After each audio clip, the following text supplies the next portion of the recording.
Today, we're talking about the devastating civil war that's tearing Sudan apart.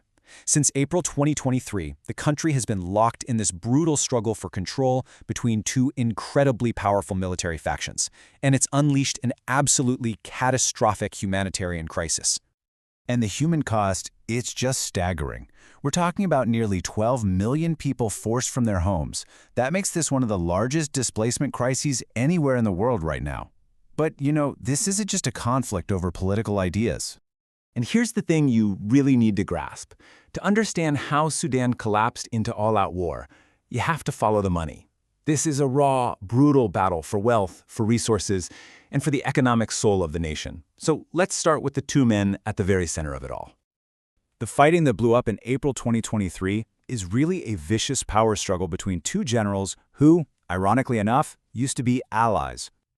Okay, so on one side, you have the Sudanese Armed Forces, or SAF. That's the country's official army, and it's led by General Abdel Fattah al-Burhan. And on the other side, we have the Rapid Support Forces, the RSF. This is a really powerful paramilitary group led by General Mohammed Hamdan Dagalo, though pretty much everyone knows him as Hemedti. These two guys actually seized power together in a coup back in 2021, but today they are bitter enemies, fighting for absolute control of the country. So how did a paramilitary force get powerful enough to challenge the entire national army? To get that, you really have to look at the story of its leader, Hemedti. Hemedti's rise to power is, well, it's pretty remarkable. I mean, he wasn't born into some military elite. He actually started out as a camel trader from the Rivalries nomadic group in Darfur. His whole path to power was forged in the fire of the Darfur War back in the early 2000s, and that's where he made a name for himself as a prominent militia leader. So, the RSF itself was a strategic creation by Sudan's longtime dictator, Omar al-Bashir. Back in 2013, he took the notorious Janjaweed militias and essentially formalized them into the RSF. He used them as his personal enforcers to crush rebellions. This was a deliberate move to weaken the official army, kind of like coup-proofing his own regime. He even gave Hemedti a nickname, Hemedti, which means my protection. He was literally building a parallel army loyal only to him. But loyalty and guns, that wasn't enough. For Hemedti and the RSF to become a real rival to the state, they needed their own money, a lot of it. And boy, did they get it, by building a massive financial empire. And Hemedti was surprisingly open about it. He publicly said that the RSF's funding didn't just come from the government. Nope, it came from their work as mercenaries, from their gold investments, and from all their other business ventures. People have described their financial model as a paramilitary industrial complex, and it's built on three main pillars. First, there was really lucrative mercenary work, like sending fighters to the war in Yemen. Second, they basically captured Sudan's gold market. And third, they started branching out into other businesses, like private security. And that money? Wow. It was an incredibly powerful recruitment tool. Get this, an RSF soldier could make over $22,000 for just a 6-month deployment in Yemen. Now, compare that to Sudan's minimum monthly wage, $190. I mean, it's no contest, right? With that kind of cash, Hemedti could recruit tens of thousands of loyal fighters, paying them way more than the official army could ever afford.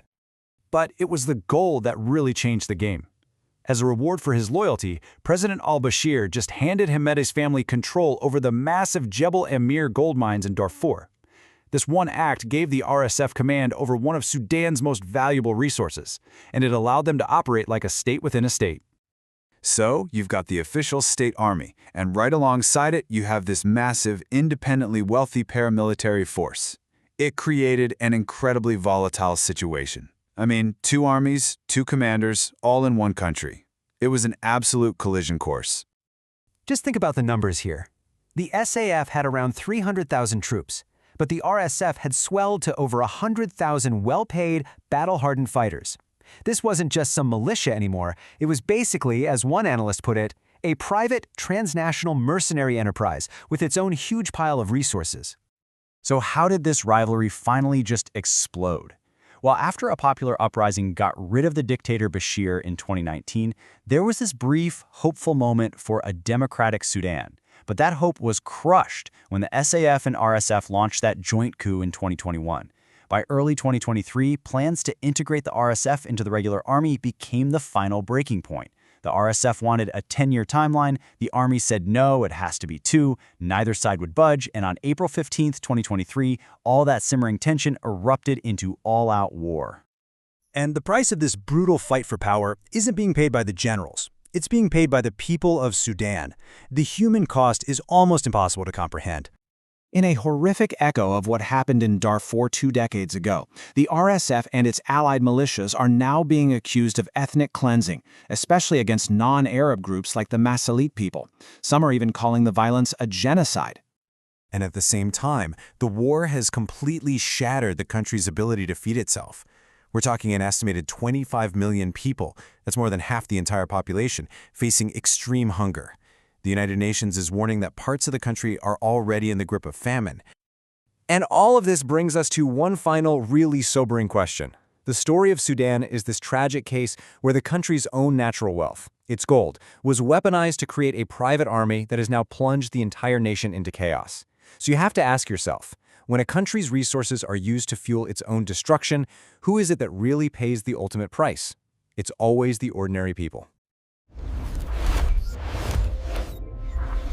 Subscribe now for more conflict breakdowns.